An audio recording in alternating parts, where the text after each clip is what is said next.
ரோமர் 12:15. சந்தோஷப்படுகிறவர்களுடனே சந்தோஷப்படுங்கள், அழுகிறவர்களுடனே அழுங்கள்.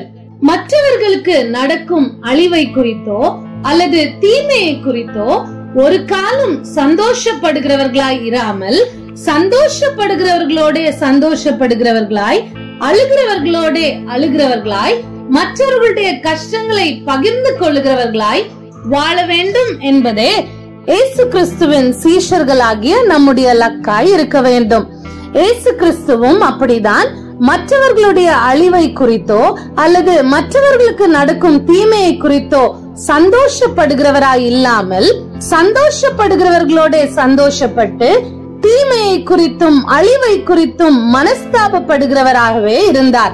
எருசலேமுக்கு நடக்க இருக்கும் அழிவை குறித்து இயேசு கிறிஸ்து மனஸ்தாபப்பட்டதையும் வருத்தப்பட்டதையும் மத்தேயு 23:37 முதல் 39 வசனங்களிலும், லூக்கா 19 41 முதல் 44 வசனங்களிலும் நாம் பார்க்க முடியும். லூக்கா 19:41 வசனத்தை நாம் வாசிக்கும் பொழுது, அவர் சமீபமாய் வந்தபோது நகரத்தை பார்த்து அதற்காக கண்ணீர் விட்டு அழுது என்று வேதம் சொல்லுகிறது.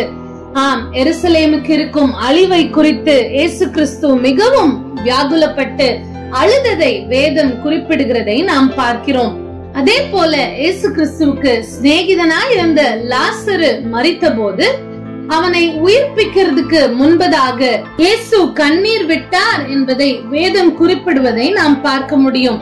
யோவான் 11:33 முதல் 35 வசனங்களிலே வாசிக்கும் பொழுது, அவள் அழுகிறதையும் அவளோட கூட வந்த யூதர்கள் அழுகிறதையும் இயேசு கண்டபோது ஆவியிலே கலங்கி துயரமடைந்து, அவனை எங்கே வைத்தீர்கள் என்றார். ஆண்டவரே, வந்து பாரும் என்றார்கள். இயேசு கண்ணீர் விட்டார். ஆம், இயேசு கிறிஸ்து லாசருவுக்காக, அவன் மரித்திருக்கிறதையும் அவனுக்காக அழுகிற தன்னுடைய சகோதரிகளையும் மற்ற யூதர்களும் அழுகிறதை கண்ட பொழுது இயேசுவும் கண்ணீர் விட்டார்.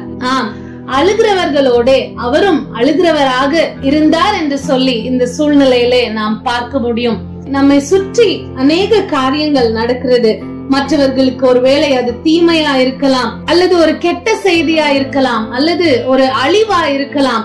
ஒரு காலம் அவர்கள் செய்ததற்கு தான் அவர்களுக்கு இப்படி நடந்திருக்கிறது, அனுபவிக்கட்டும். இப்படிப்பட்ட வார்த்தைகளை கிறிஸ்தவர்களாகிய நாம் ஒரு காலம் சொல்லக்கூடாது. மாறாக அழுகிறவர்களோட அழுகிறவர்களாக, அவர்களுடைய துயரத்திற்காக துன்பத்திற்காக மனஸ்தாபப்படுகிறவர்களாக, சந்தோஷப்படுகிறவர்களோட சந்தோஷப்படுகிறவர்களாக இருக்க வேண்டும் என்பதை இயேசு கிறிஸ்துவின் வாழ்க்கையிலிருந்து நாம் கற்றுக்கொள்ள வேண்டும். எருசலேமை குறித்து இயேசு கிறிஸ்து சொல்லும் பொழுது, கோழி தன் குஞ்சுகளை தன் சிறகுகளின் கீழே கூட்டி சேர்த்து கொள்ளும் வண்ணமாக நான் எத்தனை தரமோ உன் பிள்ளைகளை கூட்டி சேர்த்து கொள்ள மனதாயிருந்தேன், உங்களுக்கோ மனதில்லாமற் போயிற்று என்று சொன்னார். தீர்க்கதரிசிகளை கொலை செய்து உன்னிடத்தில் அனுப்பப்பட்டவர்களை கல்லெறிகிறவளே என்று சொல்லி அவர் எருசலேமை பார்த்து சொல்லுவதை நாம் காண முடியும். எருசலேமுக்கு வர இருந்த அழிவுக்கு எருசலேம் பாத்திரவான் தான். ஆனாலும் கூட இயேசு கிறிஸ்து இவர்கள் பாத்திரவான்கள் தான், இவர்கள் அழியட்டும் என்று சொல்லி மகிழவில்லை. மாறாக அந்த அழிவிற்காக மனஸ்தாபப்பட்டு கண்ணீர் விடுகிறார்.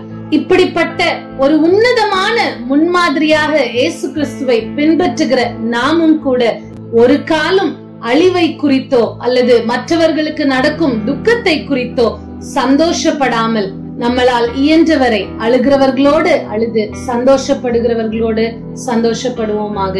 அப்படி வாழ்வோம் என்று சொன்னால் அதுதான் அர்த்தமுள்ள லெந்து கால வாழ்க்கை. ஆமென்.